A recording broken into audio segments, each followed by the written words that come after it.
everyone, this is Herrick bringing you another episode of Action Figure This Out.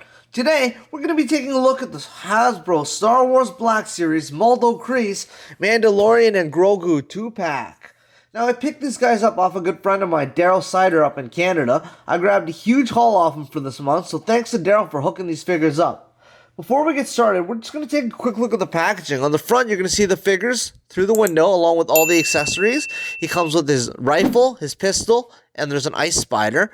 It says Star Wars Black Series at the top, Mandalorian at the bottom, and under that it says Mandalorian and Grogu, Maldo, Kries. On the side, you're going to see a picture of Mando and Grogu. On the back, you're going to see a little bio for them, and another picture of Mando and Grogu.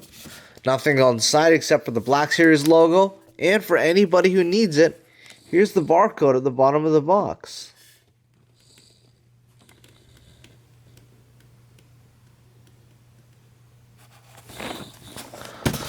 So perfect. Let's action figure this out and take a look at these figures out of the packaging.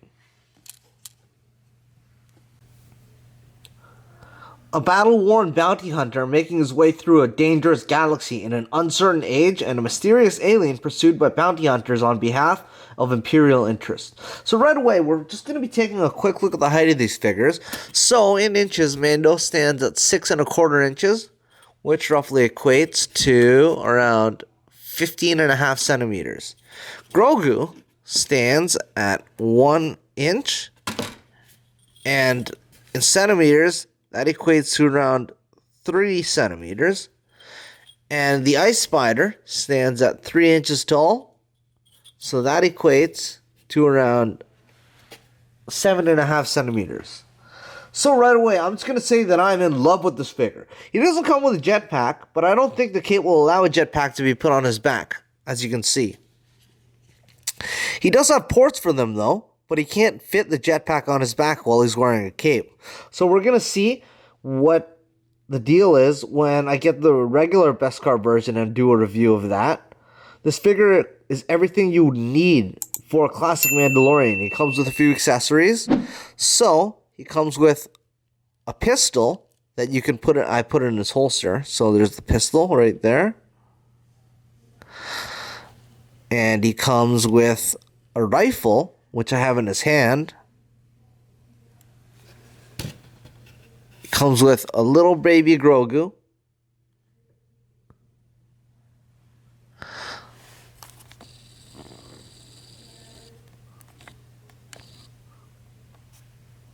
Cute little Grogu. And he comes with a stand with a spider, ice spider seed. And then it comes with this ice spider. I forget the name of this, so I'm just going to continue calling it an ice spider. So it's pretty well detailed. It's not painted, but it's really well detailed. Yes. His mouth with a bunch of spikes on it, some teeth, and he has a bunch of eyeballs underneath that. So this looks pretty good. Now, Mando has a finish of frost all around him. If you look, they have this frost stuff painted all over him to make it seem like he just got out of the snow, which is nice. It's even on his cape as well, you see? Now, the leg piece is very accurate to the show, unlike the previous version, which didn't have the proper leg piece of armor. There's a gun holster on his hip where you can put his pistol in, and there's pegs on the back like I showed you before, which I think you can use to holster the rifle away, because there is a big peg on the rifle. If you look closely right here, there's a peg on it. So I think that you can use the pegs on his back from his jetpack to holster the rifle. Let's give that a shot right now.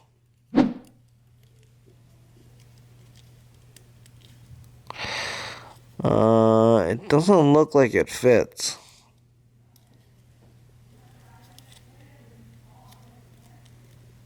Actually, yeah, it does fit if you look at it. There we go. So it fits perfectly.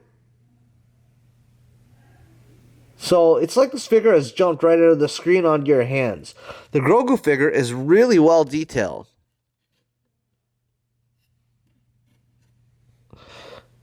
You can turn his head and his hands. Like if you're looking around or anything, which is nice. He holds Mandalorian holds the rifle in his hands really nice, as well as the pistol that fit in his hands perfectly.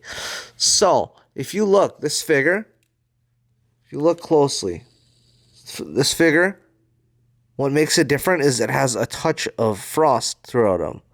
Like I said before, it's all over his body. So that's nice. It's a nice touch. But yeah, that peg on the rifle is made for you to put into his back like this. So you can get him walking around like that, and it looks really good.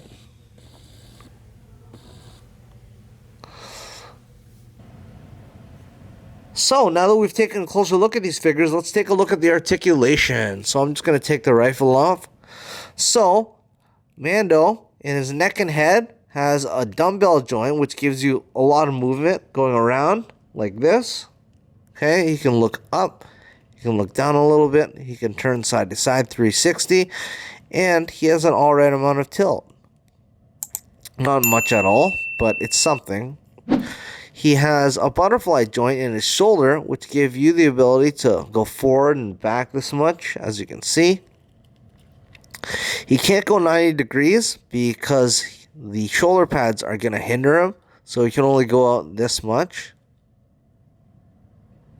A little less than 45.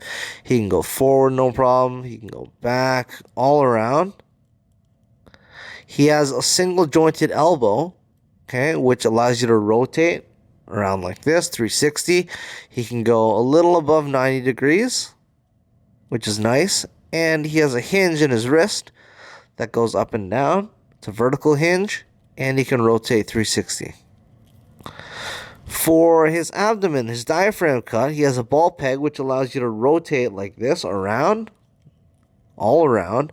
He does most of his rotation, all of his rotation at the diaphragm, so he can go 360 degrees and forward, back, side to side, no problem. Alright, in his hips, he has ball joints, which give you around 45 degrees, a little over that. Okay, he can kick forward this much. He can kick back this much. And he has an upper thigh cut, which gives you the ability to rotate 360 degrees. He has a double jointed pinned knee, which allows him to almost kick his own ass. He can almost kick his own back, as you can see. And he doesn't have a boot cut, so we're just going to go right to the ankle. He has a hinge in his ankle, which gives you the ability to kick back this far, kick forward this far, and he has a forward-facing peg for a rocker. So that's pretty decent. So that's Mandalorian. Now for Grogu, he can rotate his head 360 degrees, and he can rotate his little hands. So you can have him reaching for something, or you can have him using the force. Now both of his hands are actually articulated, so that's nice.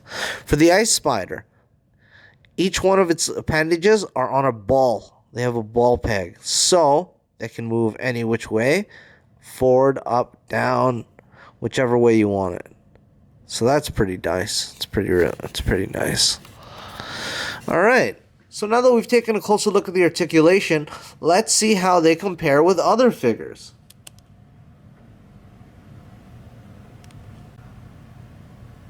Alright, so first we're going to see how the Mandalorian Din Djarin stands next to a few other Mandalorian bounty hunters. We have Boba Fett from Return of the Jedi, the retro-carded version, and Boba Fett from the Book of Boba Fett. As you can see, he's pretty much the same size as them, same height, and the armors are very reminiscent of one another.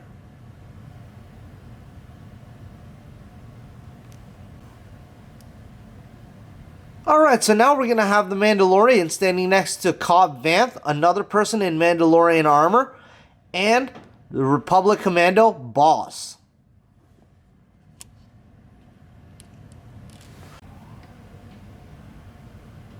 Alright, so next we're going to have the Mandalorian Din Djarin standing next to the G.I. Joe Classified series Storm Shadow and Sergeant Slaughter.